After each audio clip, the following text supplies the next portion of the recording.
An Old New World. Chapter 1. The Collision of Cultures in the 16th Century. The core objectives for this chapter are: number 1, explain why there were so many diverse human societies in the Americas before Europeans arrived. Number 2, summarize the major developments in Europe that enabled the age of exploration. Number 3, describe how the Spanish were able to conquer and colonize the Americas. Number 4, assess the impact of the biological exchange between the Old and New Worlds. And number 5, analyze the legacy of the Spanish form of colonization on North American history. The first migration. It's widely believed that the original discovery of America was by Asiatics who found their way across the Bering Strait to Alaska. The migration was probably a result of the Asiatics finding new stone tools like spears and other hunting implements which they used for hunting large animals. This was during an ice age, so there was actually an ice bridge coming from Asia to Alaska, which would enable them to make this exchange. These people are often called Clovis people because that is where the discovery that was made by archaeologists in the 1930s of these first people. Early cultures in the Americas. The most elaborate early civilizations in the, quote, New World were in South and Central America. One of the earliest was in Central America. It was the Mayans. The Mayans reached their height between 150 and 900 CE. They were a very complex urban society. They had calendars, a written language, a number system that was very similar to the Arabic number system. They actually had reached heights very equal to the Greeks at the same time. The Mayans kind of mysteriously disappeared. No one's sure exactly what happened to them around 900 CE. Coming after the Mayans were the Aztecs. The Aztecs lived further south than the Mayans, but they were a more warlike people, and they dominated central Mexico from 1100 to the Spanish conquest. The Aztecs expanded their empire through conquering surrounding tribes. As I said earlier, they were very warlike people. They had vast wealth. They built a major capital called Tenochtitlan. Tenochtitlan had aqueducts, had schools, they had a medical system. They were very advanced, as I said. The Aztecs did not engender love from their neighbors, though, because in conquering their neighbors, they enslaved them, they forced them to farm for them and work for them, and they used their conquered neighbors as sacrifice for their bloody religion.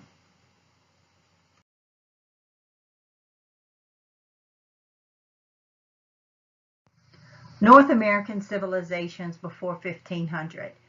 One of the major North American civilizations before 1500 were the Puebloan societies. Oftentimes the Pueblos are referred to as the Anasazi. They are from the Southwest. This was one of the more advanced North American civilizations before 1500.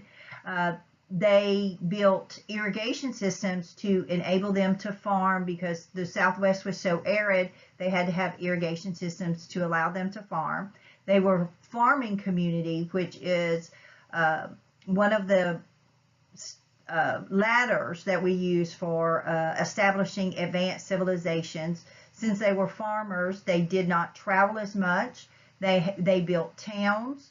They had organized religions. They traded with people from as far away as Mexico. And so they were a very advanced civilization. Also in the Southwest were the Plains Indians. The Plains Indians are not considered as civilized as the Pueblos because they were semi-nomadic, meaning that while they had regions that they lived in, they did travel a great deal, mostly to hunt the buffalo. Two major plains tribes were the Mandans and the Pawnees. Continuing with the North American civilizations before 1500, we'll move more to the interior of the United States, around the Mississippi and Ohio rivers. Many of these cultures are considered mound building cultures because they built large mounds. No one's really sure what the mounds were for. Different societies possibly used them for different things. Historians sometimes say that they were used in religious rituals, sometimes as burial sites, but no one's really exactly sure what they were used for, but they're magnificent examples of early cultures. Most of the mound building cultures were a combination of hunting, farming, and fishing cultures. One of the largest, most well-known of these mound building cultures was Cahokia.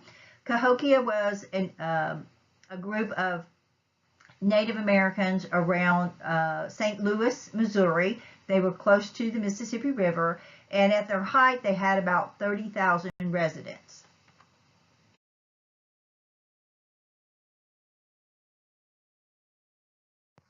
America before Columbus.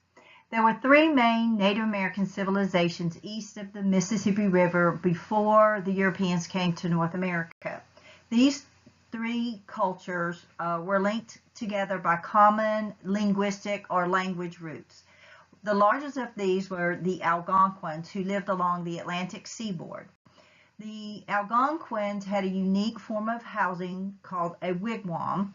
Wigwams were dome-like structures. Normally, when we think of Indians in America, we think of teepees, which resemble a triangle. But the Algonquins lived in wigwams, which were more dome-like because they used young sapling trees to bend, to make their housing. The Algonquin were also very warlike.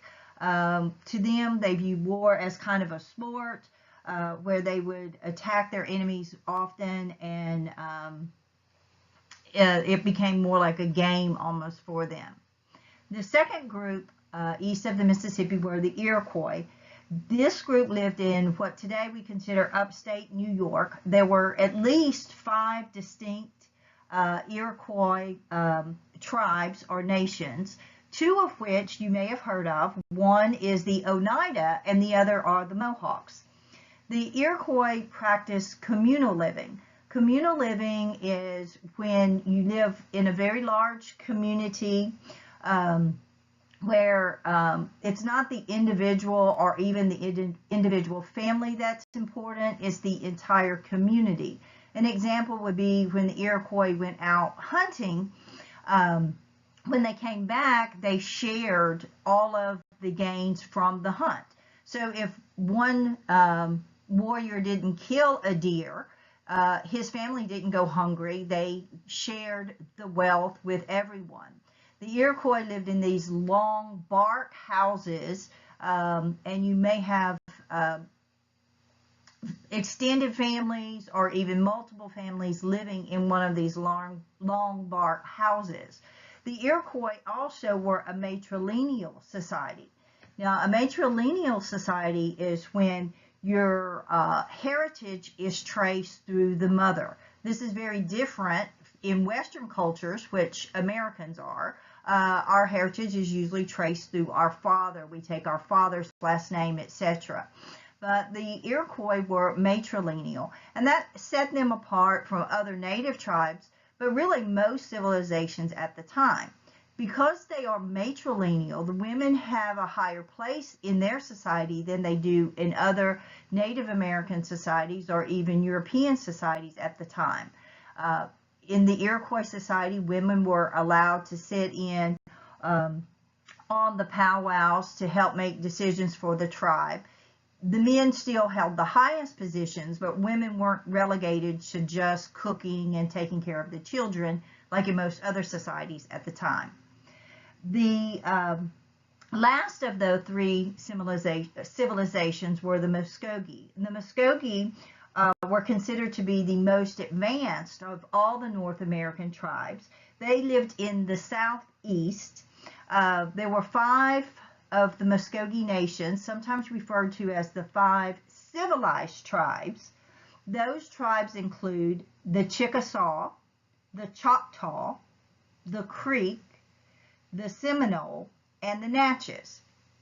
Now, of those 5 civilized tribes, only 4 still exist. The Natchez Indians were completely slaughtered by the French when the French took over the Mississippi area of North America.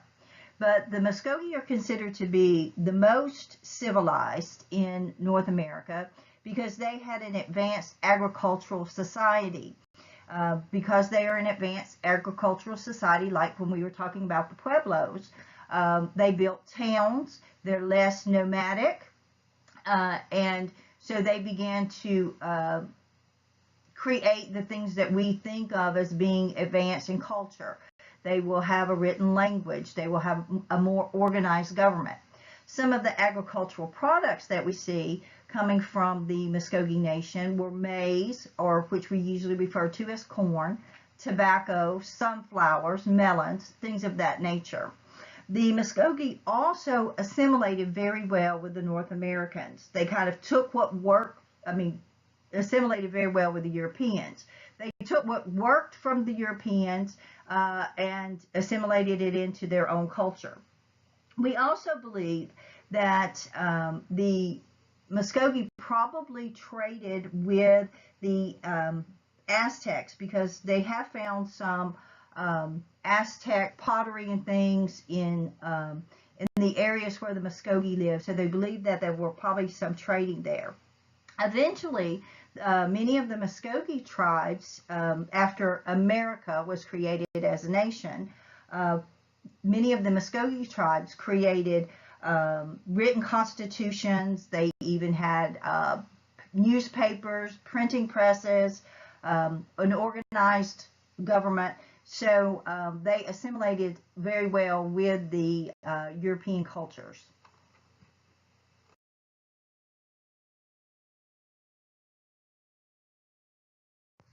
The expansion of Europe and the reasons for European exploration. So far we've been talking about the Native American cultures in North America and Central and South America. So these cultures were existing completely on their own, doing their own thing, and the Europeans were existing. So what brought the two cultures together? So long before we have European exploration of the New World, things are beginning to change in Europe, and there are often considered 4 major reasons for European exploration. The first of these is the Crusades. The Crusades were the Holy Wars, where the Europeans went to the Holy Land to try to regain the Holy Land for the Christians, because the Muslims had controlled the Holy Land for centuries at this stage. The Crusades as a military exercise are considered pretty much a failure because the Christians did not regain the Holy Land. There were pockets that they regained that they later lost, and sometimes they held on to them for longer periods of time. But what the Crusades did was they brought to the Europeans new products. When these European knights went off to fight in the Holy Land, many of them had never left their home villages. They had not even been to London or Paris, much less out of the country. And so they go off to this foreign land and they come into contact with new products, spices, silks, medicines, perfumes, new military tools, things that they had never seen before. And even though they aren't very successful militarily, they bring a lot of these products back with them when they return to Europe, and they share them with their wives and their families. And so then people began to want more of the silks and the spices and the medicines and these new products. And so this brings about the rise of commerce. And so you get some young entrepreneurs, people thinking that there's a better way to make a living than being a knight, than being a soldier fighting. And so now people began to go to the East to simply trade, to get more of these products and bring more of these products back. And so this rise of commerce begins to upset what we consider the feudal system of Europe. Most of you, when you were taking high school world history or something, you probably saw a feudal pyramid like on the slide. At the top of the pyramid is the king, and then the nobles, the knights, and the peasants. Well, these classes of people, people were stuck into these. You were born into these situations, except for the king, because the king was usually the strongest of the nobles, and oftentimes he got to be king because he killed the other king. But you're pretty much born into these categories, and you can't get out of them. So when you had these young knights going out, and instead of going to the Middle East to fight, they're going to get products and bring them back and sell them, and they become now a commerce class, a trading class. So where do they fit in the feudal pyramid? They don't want to be knights anymore. They want to break out of being these soldiers. They weren't born nobles, so the nobles don't want to let them in. So where do they fit? So what we see happening is what brings about number 2, the rise of the nation states. Many of the kings start making alliances with this commerce class. They will begin to sell these tradesmen titles of nobility, lesser titles. They're not going to be a duke, but they could be a baron or something of that nature. And so they begin to sell these tradesmen titles of nobility. And so what this does is it gives the king allies in that noble class. Oftentimes the kings feared the nobles, because the nobles were the ones that controlled the knights. The nobles paid the knights. So you didn't see national armies. The armies fought for whatever lord was paying their bills. So now the king is beginning to make these alliances in this noble class, in the aristocracy. Plus, he sold the titles of nobility to these tradesmen. So now the king has something that most of the other nobles don't have, and that's money. The nobles' wealth was through their land, but now the king has money. And so now the king can hire his own knights, and he can begin to create national armies. And so this is what we begin to look at as the rise of nation states. And this is when you begin to have individuals like Henry VII come to power in England. This is Henry VIII's father. Louis XIV coming to power in France. And so you have this rise of nation states.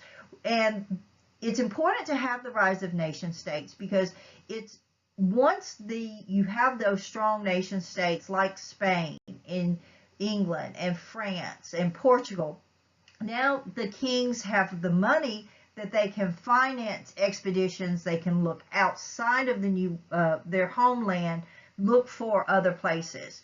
Once we were in the feudal system, the king was too busy looking over his shoulder to see if some noble was going to try to assassinate him for him to look out and try to go somewhere else. A third major reason is the Renaissance. The Renaissance is the rebirth. Oftentimes we talk about it being the rebirth of art and literature, but really the Renaissance is the rebirth of knowledge, of education. Many of the things that the Greeks and Romans had known and that we had established prior to the fall of Rome were lost during the Dark Ages. People during the Dark Ages were not encouraged to learn. They were encouraged to work hard, go to church, abide by the sacraments of the Catholic Church, and basically they lived to die. Because when they died, they were going to go to heaven and they would have such a better life than what they had on earth. But the Renaissance opened people's minds back up to learning. And so a lot of the science that had been experimented with before came back out, and people became more inquisitive and they want to learn new things. And it's really the Renaissance that takes fire. Without the Renaissance, you couldn't have had the fourth one, which is the search for the all-water route. The search for the all-water route comes about because of the trade and the rise of commerce. People wanted to find better, faster, more efficient means of getting goods from the Middle East to Europe. The land routes that they had been using since the Crusades took a long time. And they were very expensive because every time you went through another country, you had to pay taxes. So these young entrepreneurs began to think, hey, if we could make an all-water route, traveling by water is faster. We can carry more goods at a time. That means we can make more trips. Instead of once every 5 or 6 years, we can go once a year, things like that. And hey, we don't have to pay taxes to all these countries, especially like Turkey and the Italian city-states, which everybody had to go through to get back to Europe. So the search for the all-water route was really made possible because of the Renaissance, because we get in the Renaissance safer ships, we get better sailing ships, we get the ability to create better, more accurate maps. People began to not be as afraid to go out. Before, people thought the world was flat and you were going to sail off the edge of the world if you went too far away from the coast. But the Renaissance brings back this knowledge and this idea that the world is round, and so people weren't afraid, as afraid to go and travel. And so these are considered the four major things. They all kind of meld together. Except for the Crusades, you can't say that one really came before the other. The Crusades came first, and then the other three things kind of mix in together to create the reasons for European exploration. Europe looks west. The first of the European countries to become involved in the search for the all-water route was Portugal. Portugal is right next door to Spain. Actually, they cover a very similar area. It's in the little corner of Spain.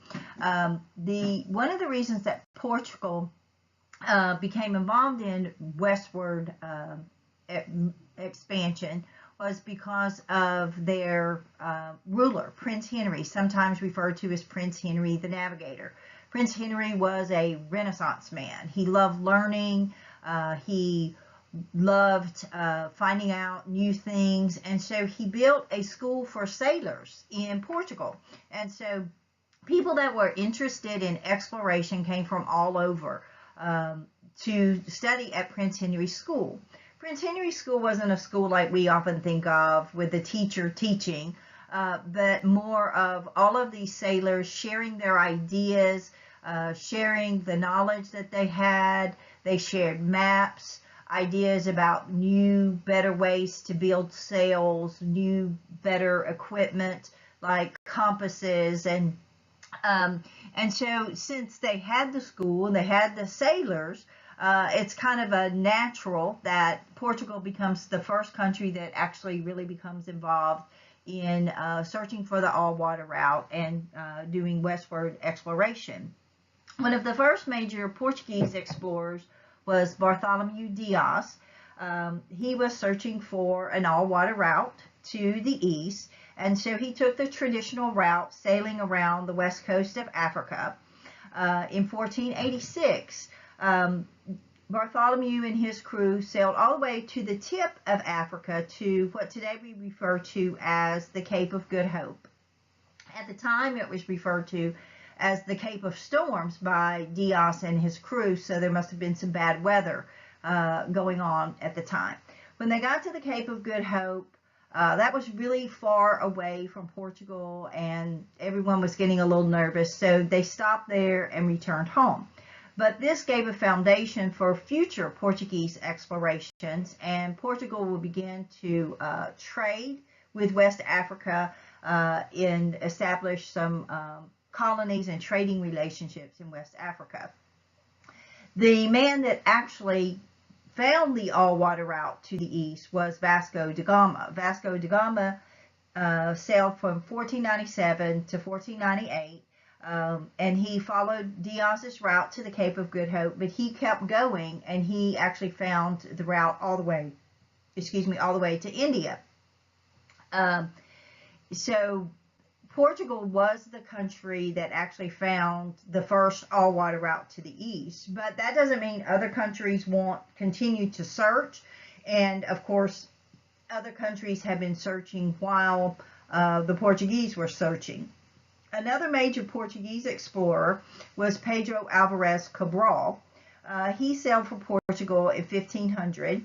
He was en route to India in his 1500 voyage when he was blown off course, and he actually ended up in Brazil. So when we look at South America, most of South America is Spanish in their roots. They speak Spanish. But Brazil is Portuguese, and so their language is Portuguese, and they have these Portuguese roots rather than the Spanish roots.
Oops.